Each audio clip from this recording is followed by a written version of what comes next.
வணக்கம் விஷன் 9 டிவிக்காக நான் உங்கள் லக்ஷ்மி நாராயணன். இப்போ நம்ம பார்க்க போகிறது வார ராசி பலன் 20ஆம் தேதியிலேருந்து 26ஆம் தேதி வரை எப்படி இருக்க போகுது நான் பார்க்க போகிறோம்.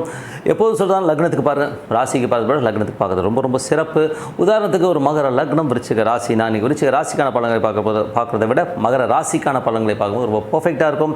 முதல்ல பொது பலன்கள் வரும், அதுக்கப்புறம் தசா புத்தி அந்தரங்களுக்கான பலன்கள் வரும். உங்களுடைய தசா புத்தி அந்தரங்கள் என்னவோ அதையும் மிங்கிள் பண்ணி பார்க்க ரொம்ப பர்ஃபெக்டாக இருக்கும். இந்த வீடியோட எண்டில் டிப் ஆஃப் த வீக் இருக்குது, மறக்காமல் பாருங்கள். மகர ராசி. ஸோ மகர ராசிக்கு வந்து பார்த்திங்கன்னா உங்களது ராசி அதிபதி சனி 2ல் இருக்கிறார். ஸோ 2ல் இருந்து அது வந்து உங்களுக்கு குருவின் சாரத்தில் போகிற ஒரு காலகட்டங்கள். ஸோ இது வந்து என்ன மாதிரி விஷயங்களும் நல்ல வருமானங்களும் ஆன்மீக சம்பந்தமான விஷயங்கள் நல்ல ஏற்றங்கள் வருவதற்கான வாய்ப்பு ரொம்ப சிறப்பாக இருக்கும். ஸோ அதெல்லாமே ரொம்ப நல்லா தான். பட் இதில் வந்து ஒரே ஒரு ப்ராப்ளம் என்னென்னா, குரு சனி அப்படிங்கிற ஒரு போதே என்ன மாதிரி விஷயங்கள் வரும்னா பார்த்து பேசணும். முதல்ல 2ல் வந்து சனி இருக்கும்போது கொஞ்சம் பார்த்து பேசுகிறது ரொம்ப ரொம்ப நல்லது. ஏன்னா வந்து இதை ஏடாவடமாக பேசிடுவோம், வார்த்தை ஏதாவது ஏடாவடமாக வந்துடும். ஸோ அது ஒரு விஷயம். மற்றபடி சனி குருன்னு போது தொழில் ரீதியான விஷயங்கள் வந்து ரொம்ப சிறப்பாக இருந்தாலும் அது வந்து 5ஆம் இடத்துல இருக்கும்போது ஆன்மீக சொற்பொழிவு, ஆன்மீக சம்மந்தமான விஷயங்கள், கலை சம்மந்தமான விஷயங்களுக்கு வந்து நிறைய தொடர்பு வரும். சில பேர் ஆன்மீக சுற்றுலா செல்வதற்கான வாய்ப்புலாம் ரொம்ப நல்லா இருக்குங்க. ஸோ அதெல்லாம் நல்லாயிருக்கும்.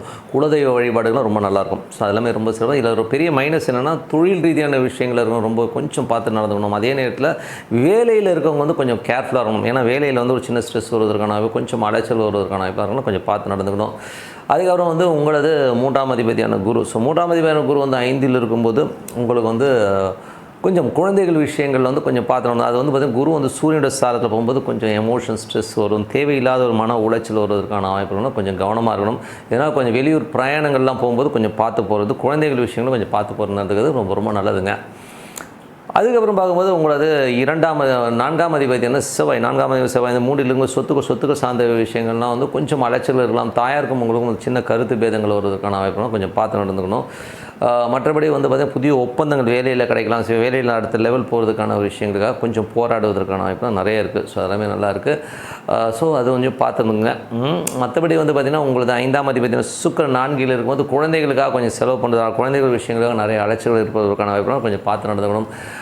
மற்றபடி வந்து உங்களது 6ஆம் அதிபதியான புதன் வந்து பார்த்திங்கன்னா உங்களுக்கு வந்து இப்போ 4ல் இருக்கும்போது 6க்கு 11 புதன் இருக்கும்போதே நிறைய வளர்ச்சிகள், வேலையில் வந்து நல்ல ஏற்றங்கள் நல்ல லாபங்கள் இருந்தாலும் கொஞ்சம் வந்து அந்த என்ன சொல்கிறது, அது கேதுடைய செலவு தேவையில்லாத ஒரு மன உடைச்ச ஒரு டென்ஷனும் ஸ்ட்ரெஸ்ஸையும் கொடுத்துரும். மற்றபடி வந்து ஆன்மீக சம்மந்தமான விஷயம் ரொம்ப ஏற்றமாகவும் ரொம்ப சிறப்பாக இருக்கும். ஸோ அது வந்து ரொம்ப நல்ல விஷயம் தான். பட் ஆனால் வேலையில் ரொம்ப கொஞ்சம் கவனமாக தான் இருக்கும். ஏன்னா புதன் வந்து அடுத்தது 5ஆம் இடத்துக்கு வரும்போது வேலையில் வந்து கொஞ்சம் அலைச்சல் வருவதற்கான கொஞ்சம் கேர்ஃபுல்லாக இருந்துக்கணும். கொஞ்சம் லூஸ் ஸ்டாக்ஸ்லாம் வந்து விடாமல் இருக்கிறது ரொம்ப ரொம்ப நல்லது. அதுக்கப்புறம் உங்களது 7ஆம் அதிபதி சந்திரன் வந்து நல்ல விஷயம் நல்ல ஏற்றங்கள் வருவதற்கான ஒன்றும் பெரிய ப்ராப்ளமோ ஸ்ட்ரெஸ்ஸோ இல்லை. வாரத்தில் வந்து அந்த 9-19 கொஞ்சம் இந்த சில பேருக்கு பிரயாணங்கள் இருக்கலாம், தொழில் ரீதியான விஷயங்கள் நல்ல ஏற்றங்கள் வருவதற்கான ரொம்ப நல்லா இருக்குது. அதுக்கப்புறம் பார்க்கும்போது உங்களது 9ஆம் அதிபதியான புதன். ஸோ 9ஆம் அதிபதியான புதன் வந்து பார்த்தோம்னா உங்களுக்கு வந்து 4ல் இருக்கும்போது நல்ல ஏற்றங்கள். அது வந்து 4க்கு 8 அப்பா சம்மந்தமான விஷயங்கள் கொஞ்சம் வாக்குவாதங்கள், கொஞ்சம் ஸ்ட்ரெஸ் வரும்.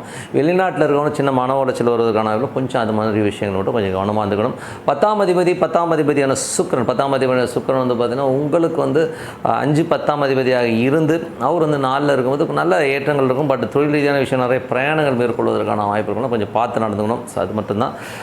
மற்றபடி உங்களது 11ஆம் அதிபதியான செவ்வாய் வந்து உங்களுக்கு 3ல் இருக்கும் புதிய முயற்சிகள், புதிய விஷயங்கள் ரொம்ப சிறப்பாக இருக்கும். வேலை விஷயங்கள் வந்து புதிய ஒப்பந்தங்கள் மேற்கொள்வதற்கான வாய்ப்புகள், புதிய ஒரு நல்ல விஷயங்கள் நடப்பதற்கான வாய்ப்புகள் ரொம்ப நல்லா இருக்குது.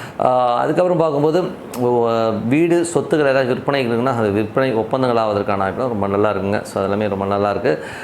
உங்களது 12ஆம் அதிபதியான குரு. ஸோ 12ஆம் அதிபதியான குரு வந்து 5ல் இருக்கும்போது குழந்தைகளுக்காக கொஞ்சம் செலவு பண்ணுறதுக்கான வாய்ப்பு, குழந்தைகளுக்காக கொஞ்சம் அலைச்சல், கொஞ்சம் டென்ஷன் ஸ்ட்ரெஸ் வருவதற்கான வாய்ப்பு கொஞ்சம் கவனமாக இருக்கணும்.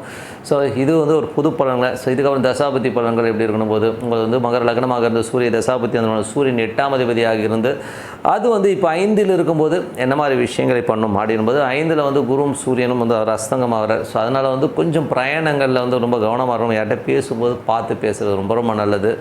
அது மட்டும் இல்லாமல் சூரியன் சாரத்திலே போகும்போது யாருக்கெல்லாம் சூரிய தசாபுத்தி அந்தரம் நடக்குதோ ஸோ குழந்தைகள் விஷயங்களில் ரொம்ப கவனமாக இருக்கணும். குழந்தைகள் வாக்குவாதங்கள் ஏற்படுவதற்கான வாய்ப்புலாம் கொஞ்சம் இருக்குன்னா கொஞ்சம் பார்த்து நடந்துக்கணும். அதுக்கப்புறம் மகர லக்னமாக இருந்த சந்திர தசாபுத்தி அந்தரம் எல்லாமே சிறப்பான பலன்கள் நல்ல விஷயங்களாக இருக்கும். ஒரு புதன் வியாழனில் மட்டும் சின்னதாக ஒரு மன உளைச்சல்கள் இருக்கும். அதுக்கப்புறம் எல்லாமே சரியாடுங்க. அதுக்கப்புறம் பார்க்கும்போது மகர லக்னமாக இருந்து செவ்வாய் தசாபுத்தி அந்தரம் செவ்வாய் வந்து 4ஆம் அதிபதி 3ல் இருக்கும்போது தாயாருக்கும் உங்களுக்கும் ஒரு சின்ன மன உளைச்சல், சின்ன டென்ஷன்ஸ் இருக்கும். ஸோ அது மட்டும் கொஞ்சம் பார்த்துக்கணும். மற்றபடி வந்து வீடு நிலம் விற்பனை எல்லாமே சிறப்பாக இருக்கும். வண்டி வாகனத்துக்காக கொஞ்சம் வந்து சர்வீஸ் இந்த மாதிரி விஷயங்கள் சில இடங்களில் கண்டிப்பாக ஏற்படுவதற்கான இப்போ நிறைய இருக்குது. மற்றபடி வந்து மகர லக்னமாக இருந்து ராகு தேசாபுத்தி அந்த ராகு வந்து உங்களுக்கு 3ல் இருந்து அது புதனுடைய சாரத்தில் இருக்கும்போது புதிய ஒப்பந்தங்கள், வேலையில் நிறைய மாற்றங்கள், வேலையில் அடுத்த லெவல் போகிறதுக்கான வாய்ப்புலாம் நிறைய இருக்குது. கொஞ்சம் அலைச்சல்கள் ஜாஸ்தி இருக்கிறதுக்கான வாய்ப்புலாம் நிறைய இருக்குங்க. ஸோ மற்றபடி வந்து அது ரொம்ப சிறப்பான விஷயங்கள் தான். மகர லக்னமாக இருந்து குரு தேசாபுத்தி அந்த குரு வந்து பார்த்திங்கன்னா உங்களுக்கு 3-12ஆம் அதிபதியாக இருக்கிற 5ல் இருக்கும்போது நிறைய பிரயாணங்கள் மேற்கொள்வதற்கான ஆன்மீக சுற்றுலா செல்வதற்கான வாய்ப்புலாம் நிறைய இருக்குது. ஸோ அதனால தான் அதெல்லாமே ரொம்ப சிறப்பாக தான். குழந்தைகளோட வளர்ச்சி ரொம்ப சிறப்பாக இருக்கும். குழந்தைகளோட முயற்சிகளும் ரொம்ப அற்புதமாக இருப்பதற்கான வாய்ப்புலாம் ரொம்ப நல்லா இருக்குது. ஸோ 5ஆம் அதிபதி வந்து குரு இருக்கும்போது குழந்தைகள் சூரியனுடைய சாரத்தில் இருக்கும்போது சில நேரங்கள் வந்து எதிர்த்து பேசுவாங்க. ஸோ அதுதான் ரொம்ப டென்ஷனாக இருக்கும். குலதெய்வ வழிபாடு போகும்போது கொஞ்சம் சின்ன சின்ன தடங்களை ஏற்படுவதற்கான கொஞ்சம் பார்த்து வந்து ஜூன் மாதத்துக்கு மேலே எல்லாமே கிளியர் ஆகிடும். ஸோ அது வர குழந்தைகிட்ட பேசுறதும் கொஞ்சம் கம்மி பண்ணிக்கிறது ரொம்ப ரொம்ப நல்லது. மகர லக்னமாக இருந்து சனி தசாபத்தி அதனால சனி வந்து 2லிருந்து குருவுடைய சாரத்தில் போகும்போது 2, 5, 3 போதே அது வந்து கொஞ்சம் அந்த ஆன்மீக சுற்றுலா சொற்பொழிவாற்றங்களும் ரொம்ப சிறப்பாக இருக்கும். குழந்தைகளோட ஏற்றங்கள் நல்லா இருப்பதற்கான வாய்ப்புலாம் சனி தசாபத்தி நாடகங்களும் ரொம்ப சிறப்பாக இருக்கும். மற்றபடி வந்து கொஞ்சம் பிரயாணங்கள் மேற்கொள்வதற்கான வாய்ப்புகளும் நிறைய பேருக்கு இருக்கும். ஸோ அதெல்லாம் வந்து குடும்பத்திற்காக செஞ்ச சில பேர் வந்து பிரயாணங்கள் மேற்கொள்வதற்கான ரொம்ப நல்லாயிருக்கு. மகர லக்னமாக இருந்து புதன் தசாபுத்தி அதனால் புதன் வந்து உங்களுக்கு 4ல் இருந்து கேதுவுடைய சாரத்தில் போகும்போது நிறைய வளர்ச்சிகள் நிறைய வந்து பார்த்திங்கன்னா ஏதாச்சும் வீடு சொத்துக்கள் சார்ந்த விஷயம் ஏதாவது கடன் வாங்கலாமாங்கிற எண்ணங்கள் இருக்கும். தந்தை சார்ந்த சொத்துக்கள் இருக்க லிட்டிகேஷன் கிளியர் ஆகிறதுக்கான வாய்ப்புகளும் நிறைய இருக்கும். ஸோ அதெல்லாமே ரொம்ப நல்ல விஷயந்தான். மகர லக்னமாக இருந்து சுக்கிர தசாபத்தி சுக்கிரன் வந்து உங்களுக்கு 4ல் இருக்கும்போது 5ஆம் அதிபதி வந்து 4ல் இருக்கும்போது குழந்தைகளுக்காக நிறைய செலவு பண்ணுறதுக்கான வாய்ப்புகள் நிறைய இருக்குது. மற்றபடி வந்து பார்த்திங்கன்னா அது வந்து இன்னும் 2-3 நாட்கள் வந்து 5க்கு போகும்போது நல்ல சிறப்பான பெரும் பணம் வருவதற்கான வாய்ப்பு ரொம்ப சிறப்பாக இருக்குங்க. ஸோ நல்ல விஷயங்கள் நல்ல மாற்றங்களாக இருக்கணும். பிரார்த்தனை ரொம்ப அவசியம். மனதார இறைவனை பிரார்த்தனை கண்டிப்பாக அடுத்த லெவல் போகிறதுக்கான வாய்ப்பு ரொம்ப சிறப்பாக இருக்கும். Tip of the week. So tip of the வீக்கில் வந்து நம்ம பார்க்க போகிறது பார்த்திங்கன்னா இந்த வாட்டி வந்து பிரிந்தவர்கள் சேர. ஸோ நிறைய விஷயங்களுக்காக தாயார் பிரிஞ்சிருக்கலாம், மனைவி பிரிஞ்சிருக்கலாம், குழந்தைகள் பிரிஞ்சிருக்கிறதுக்கான வாய்ப்புகள் டே டு டே லைஃப்பில் வந்து நிறைய பேருக்கு ஏற்படுது. ஸோ இப்போ வந்து அந்த மாதிரி இருக்கிறவங்க வந்து என்ன பண்ணலாம் அப்படின்னும்போது உங்களுக்கு சங்கமேஸ்வர் ஆலயம் இருக்குது. ஸோ நீங்கள் போய் கூகுளில் போய் டச் பாருங்கள். ஸோ சங்கமேஸ்வர் ஆலயத்தில் போய் வழிபாடு பண்ணணும். ஸோ அந்த மாதிரி வழிபாடு பண்ணும்போது வந்து அந்த பிரிந்தவர்கள் வந்து ஒன்று சேருவதற்கான வாய்ப்புகள்லாம் ரொம்ப நல்லா இருக்குங்க. ஸோ அது வந்து பார்த்திங்கன்னா அது என்றைக்கு பண்ணணும் அப்படிங்கன்னா ஸோ உங்களுக்கு பிறந்த நட்சத்திரம் ஒவ்வொரு மாதம் வரும். 27 நாட்களுக்கு ஒரு முறை உங்களுக்கு உங்கள் நட்சத்திரம் வரும் இல்லையா? அந்த நட்சத்திரம் வருகின்ற நாட்களில் ஒரு புனித நீராடி அங்கே வந்து தண்ணி போகுது இல்லைங்களா? ஸோ அங்கே போய் நீராடிட்டு அங்கே அதுக்கப்புறம் நீங்கள் வந்து அந்த ஈஸ்வரன் வணங்கும்போது சங்கமேரும் பிரிந்தவர்கள் கண்டிப்பாக ஒன்று சேரும். அது என்ன காலகட்டங்கள்னும் போது ஒரு 5 வாரங்கள் 5 மாதங்களும் ஆகிடும். ஓகேங்களா? மாதத்துக்கு ஒரு அடி தானே வரும். ஸோ 5 மாதம் விடாமல் உங்கள் நட்சத்திர பிரகாரம் போயிட்டு கும்பிட்டுட்டு வந்தீங்கன்னா பிரிந்தவர்கள் கண்டிப்பாக ஒன்று சேருவதற்கான இப்போ ரொம்ப சிறப்பாக இருக்குது. அதே மாதிரி வந்து பதவிகள் ஒரு உயர் பதவி எதிர்பார்த்துட்ருக்கேன், நல்ல ஒரு பெரிய ஒரு லெவலில் வரணும், எனக்கு ஒரு அங்கீகாரம் கிடைக்கணும் அப்படின்னு நினச்சிட்டு இருக்கவங்களுக்கு வந்து பார்த்திங்கன்னா என்ன மாதிரி விஷயங்களில் வந்து நம்ம அங்கீகாரம் கிடைக்கும் அப்படின்னு பார்த்திங்கன்னா உங்களுக்கு வந்து மகுடேஸ்வரர். ஸோ மகுடேஸ்வரர்னு இருக்கார். ஸோ அங்கே வந்து போய் பார்த்து வழிபாடு பண்ணும்போது அது வந்து ரொம்ப சிறப்பாக இருக்கும். அது வந்து அந்த நதிக்கரை கங்கை கரையில் வந்து போய் நீராடி கூகுளில் போய் பாடுங்க மகுடேஸ்வரர் எங்கே இருக்காருன்னு. ஸோ உங்களுக்கு அட்ரஸ் வரும். ஸோ அதில் வந்து போய் நீராடிட்டு அந்த நீங்கள் பிறந்த நட்சத்திரம் அன்றைக்கி நீராடிட்டு வரும்போது சிறப்பான பலன்கள் அடுத்த லெவல் போகிறதுக்கான வாய்ப்புலாம் ரொம்ப நல்லா இருக்குது.